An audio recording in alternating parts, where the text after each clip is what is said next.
my goodness. Liverpool 3, Man United 0 at Old Trafford. This one is a tough one to take. I am angry. I am defeated. I am just so baffled by the fact that Erik ten Hag has been schooled by yet another new manager to the Premier League. Now, I try to have a balanced opinion on it and think about, is there any positives to take? Is there any negatives that we see? And I'll still start with the negatives because the positives are very few. First of all, the in-game management and analysis from the touchline of Erik ten Hag was below par today. We saw Casemiro look nervous to the fans. We saw Casemiro who lost the ball just with an unforced error.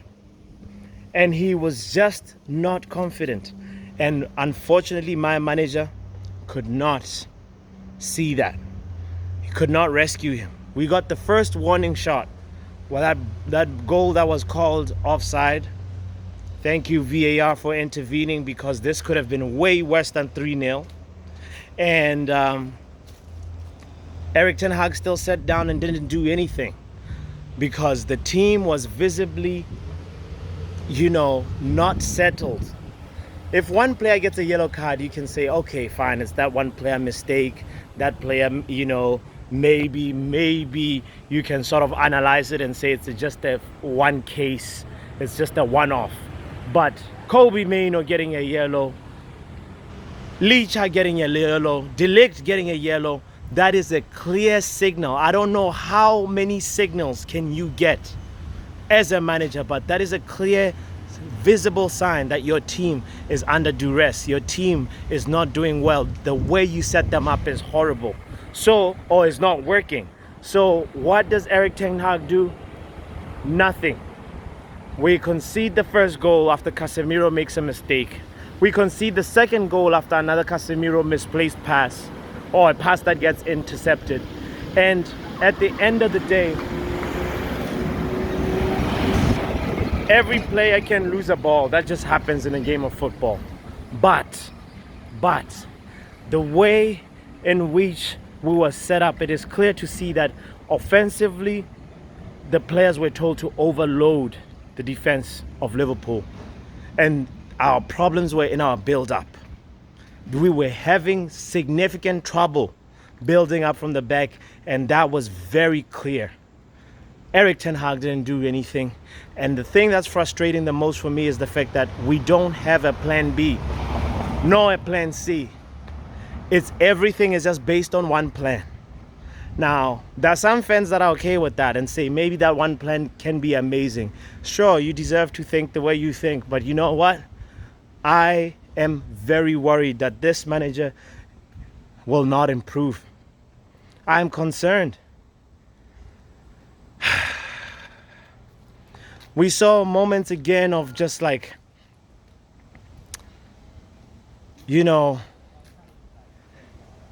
I don't even know where to start. We saw moments where we're just losing the ball, and not even being able to really threaten Liverpool until after Collier came in, And Collier came in way too late in the game. Like, we shouldn't have waited for the second half for that change to happen, Erik ten Hag. It was clear that Casemiro was not in that game mentally. But a big manager with cojones makes the big calls. They are the ones that need to really, really say this, okay, I'm making a decision here, a decision that will help the team. And unfortunately, he did not do that. We just lacked bite in our attack. It was all toothless.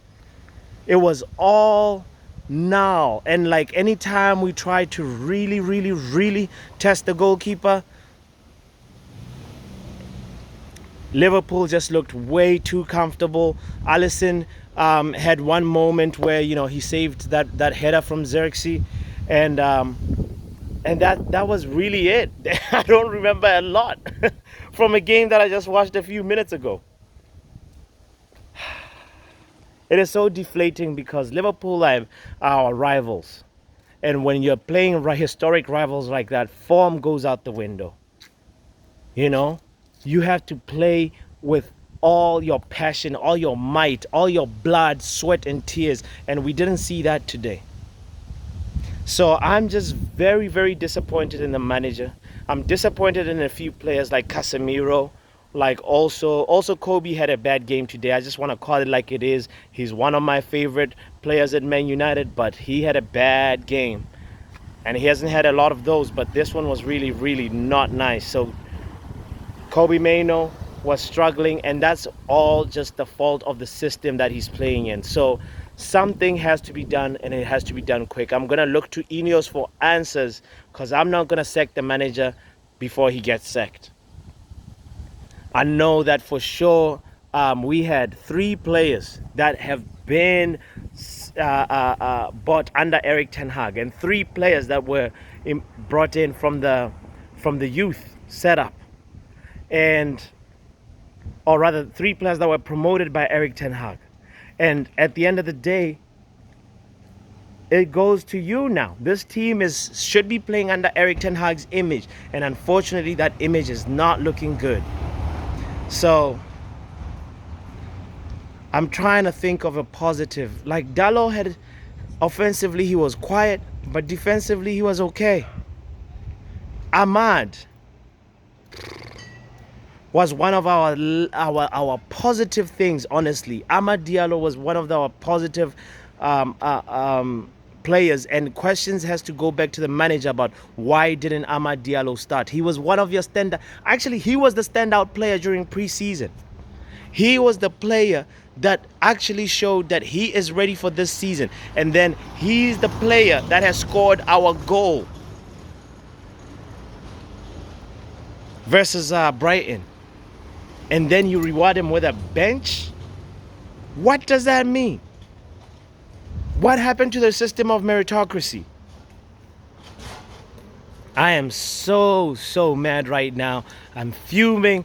I just don't know what else is there to say about this manager. Something has to be done, and Ineos have to have a serious conversation with him over the international break and say, Eric, sit down and analyze this with your players and make sure that that mistake does not happen again, because if it does, Ruud van Nistelrooy will be taken over.